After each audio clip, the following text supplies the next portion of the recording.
afternoon, dear televiewers, and welcome to the Midday News on Reflets Afrique Television.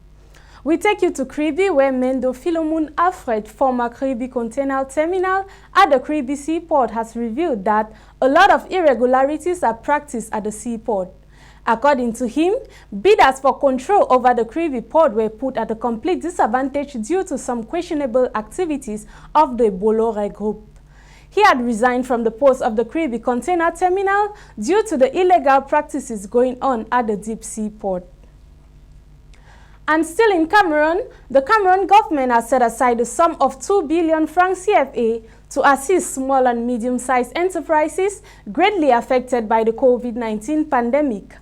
The modalities to benefit from the fund is centered around applying from the National Solidarity Fund, says the Minister of Small and Medium-Sized Enterprises, Achille Basilikin.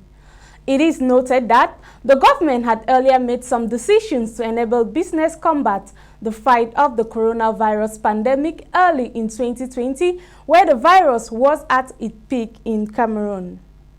We take you out of the country, where Ethiopia indignation has continued to mount after the Senate on Tuesday voted to close all relations between the federal authorities and the Tigray Regional Parliament and Executive. This decision comes after the Tigrayan leaders chose to unilaterally hold elections, which were initially scheduled for August. Decisions were made to postpone national elections and extend office term for both the regional and national deputies beyond their initial October's end in the light of the coronavirus pandemic. The vote has further widened the gap between Prime Minister Abiy Ahmed, who described the Tigrayan regional election as illegal and illegitimate.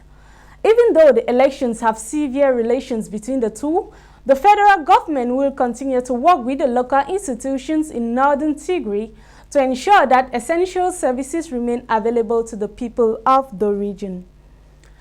And still in Africa, the International Monetary Fund has approved new emergency aid for 28 countries on Monday. 22 of these countries are African countries, and the fund received will help these countries pay debt or combat the devastating effects of the coronavirus pandemic. It is noted that the International Monetary Fund had cancelled the debt of 25 economically challenged countries, which cost about $500 million US. The aid currently being given to these countries as a grant and not a loan will cost the International Monetary Fund $959 million US. In Africa, with the exemption of Rwanda, the least wealthy country will qualify for the aid. It is on this note, ladies and gentlemen, that we have come to the end of the Midday News on Reflets Afrique Television. Thank you for your kind attention, and keep the rendezvous with Sandrine Doume for another edition.